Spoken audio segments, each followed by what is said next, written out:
Hello students, in this video we will solve next 10 question from IMO class 3 sample paper.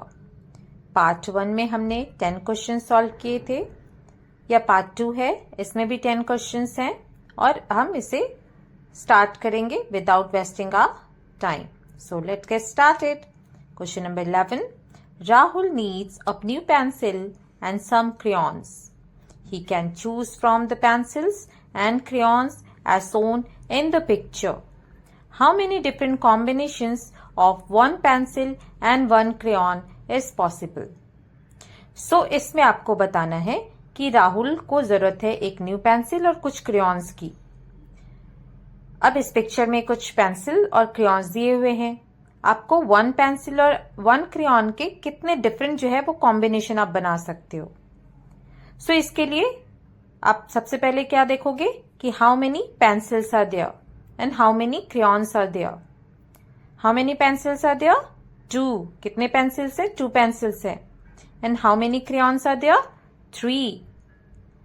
So combination of one pencil and one crayon will be 2 multiplied by 3.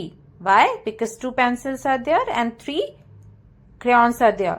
If we multiply both of this, we can get the different combination of one pencil and one crayon. So 2 multiplied by 3, that will be 6. So how many different combination of one pencil and crayon is possible? 6. D. Option D. 6 is the correct answer.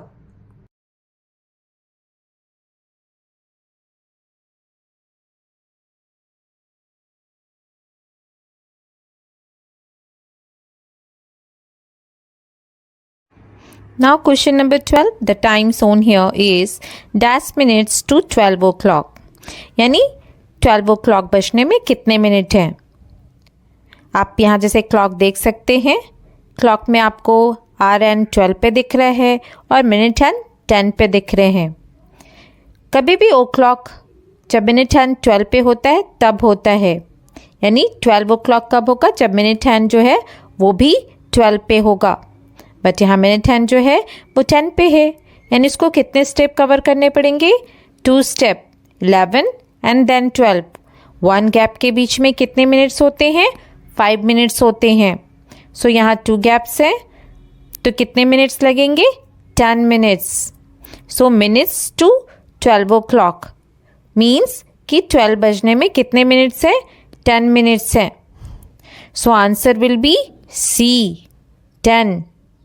10 is the correct answer.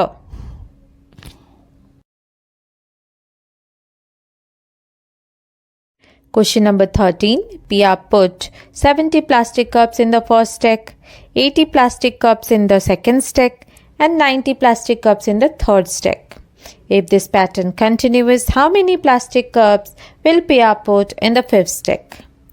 इस question में आपसे पूछा गया है कि अगर पिया first stack में 70 प्लास्टिक कप्स रखती है, सेकेंड स्टैक में 80 प्लास्टिक कप्स रखती है और थर्ड स्टैक में 90 प्लास्टिक कप्स रखती है, तो फिफ्थ स्टैक में कितने प्लास्टिक कप्स रखेगी.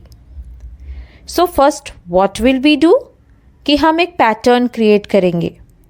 First stack 70, second stack 80 and third stack 90.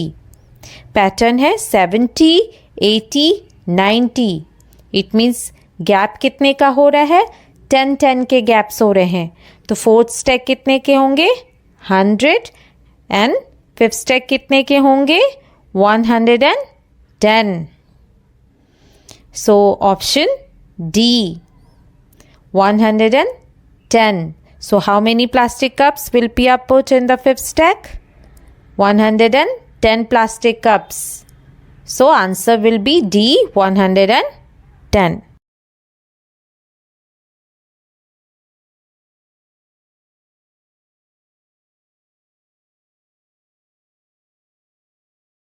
Students, I hope आपको सारे क्वेश्चन के आंसर क्लियर हो रहे होंगे. तो अब क्वेश्चन नंबर 14 की तरफ चलते हैं. क्वेश्चन नंबर 14 है, which instrument would you use to check your body temperature? Which instrument would you use to check your body temperature. आप कौन से इंस्ट्रूमेंट का यूज़ करते हैं अपने बॉडी टेम्परेचर को चेक करने के लिए। यहाँ पर 4 ऑप्शंस दिए हुए हैं, 4 ऑप्शंस में 4 पिक्चर्स हैं और जिसको देख के आपको बताना है कि कौन जो है वो करेक्ट आंसर है, कौन सा ऑप्शन जो है वो करेक्ट है। ऑप्शन ए क्लॉक जो हमें टाइम बताता है, ऑप्शन बी थर्मोमीटर जिससे हम अपने बॉडी टेम्परेचर को चेक करते हैं, ऑप्शन सी मेजरिंग टेप जिससे हम किसी भी थिंग्स की लेंथ को मेज़र करते हैं, वेइंग बैलेंस जिससे हम वेट बैलेंस करते हैं, वेट को मेज़र करते हैं। सो यहाँ कौन सा ऑप्शन करेक्ट है? Option B thermometer. थर्मोमीटर से हम अपनी बॉडी के टेम्परेचर को चेक करते हैं। So option B thermometer is the correct answer.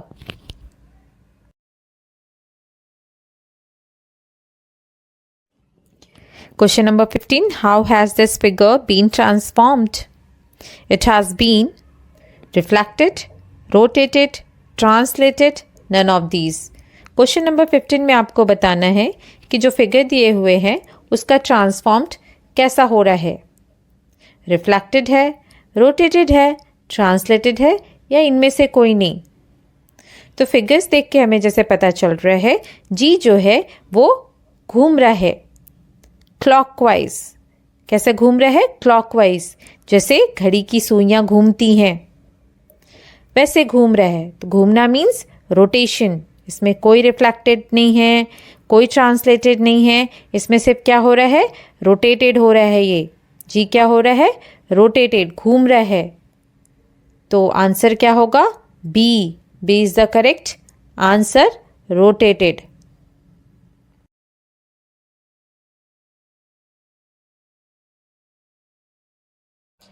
Question number 16. There are dash triangles in the given figure. Question number 16 में आपसे पूछा गया है कि दिए गए फिगर में कितने ट्रायंगल्स हैं। यानी आपको एक फिगर दिया हुआ है क्वेश्चन में, इसमें बहुत सारे ट्रायंगल्स हैं और आपको काउंट करने हैं कि इसमें कितने ट्रायंगल्स हैं। So sometime it's difficult to count the triangle inside the bigger triangle. तो सबसे पहले हम इसे सेपरेटली क्या है काउंट कर लेते हैं। जो बड़े ट्रायंगल के अंदर कुछ छोटे ट्रायंगल्स दिए गए हैं। सो लुक एट हियर, यहाँ आपको जो बड़े ट्रायंगल के अंदर छोटे ट्रायंगल दिए हैं उसके अंदर भी कुछ ट्रायंगल्स हैं। तो हम काउंट करते हैं इसके अंदर कितने ट्रायंगल्स हैं। 1 2 3 4 एंड 5 ट्रायंगल्स दिए गए हैं। इसके अकॉर्डिंग अगर हम पूरे फिगर में ट्रायंगल को काउंट करें तो कितने ट्रायंगल्स आते हैं? Total number of triangle is 16। कितने ट्रायंगल्स हैं? 16 ट्रायंगल्स हैं। So answer will be D. Answer क्या होगा? D 16। Question number 17. Which line is the shortest? Question number 17 में बताने हैं कि कौन सा लाइन सबसे छोटा है। यहाँ आपको 4 लाइन दिए गए हैं, line 1, line 2, line 3, line 4। So line 1 में आपको जो जिगजैग पोर्शन है वो काफ़ी कम है। सेकंड में आपको उससे थोड़ा ज़्यादा दिख रहे हैं, थर्ड में आपको उससे भी ज़्यादा दिख रहे हैं और फोर्थ लाइन जो है वो काफ़ी ज़्यादा जिगजैग है।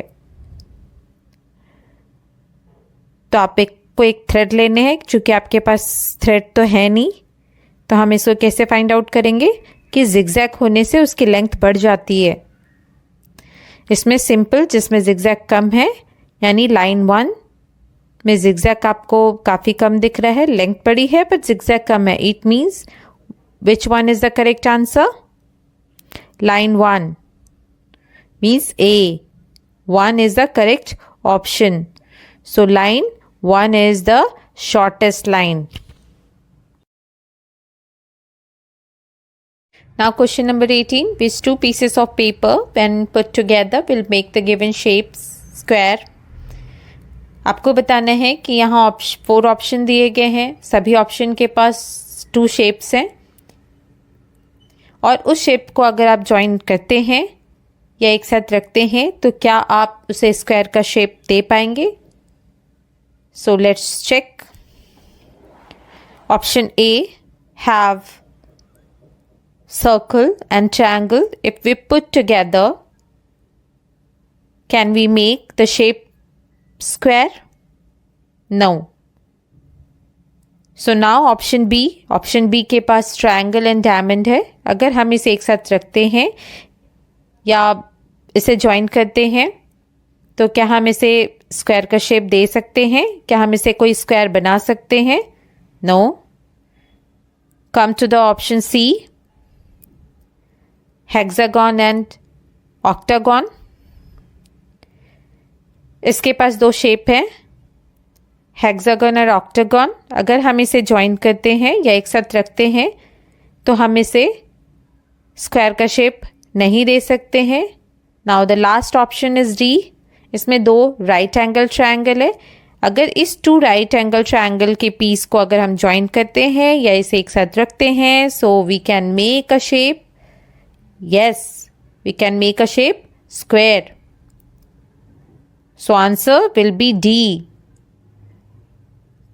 Triangle, two right angle triangle को अगर हम एक साथ रखते हैं या इसे ज्वाइन करते हैं तो हम एक स्क्वायर बना सकते हैं. Option D is the correct answer. Second last question number 19. Find the number which will be on the last sticker following the same pattern as the first to follow. Question number 19. आपको कुछ sticker दिखाई दे रहे हैं यहाँ और उसमें कुछ numbers लिखे हुए हैं. फर्स्ट टू स्टिकर के पैटर्न को आपको फॉलो करके आपको लास्ट स्टिकर में जो नंबर, क्या नंबर आएगा वो आपको बताने हैं. So see the first two sticker. जो नंबर आपके हैं 12 एंड 24. आप देख रहे हैं कि 12 में अगर हम 2 का मल्टीप्लाई करते हैं, 12 2 ज़ा 24.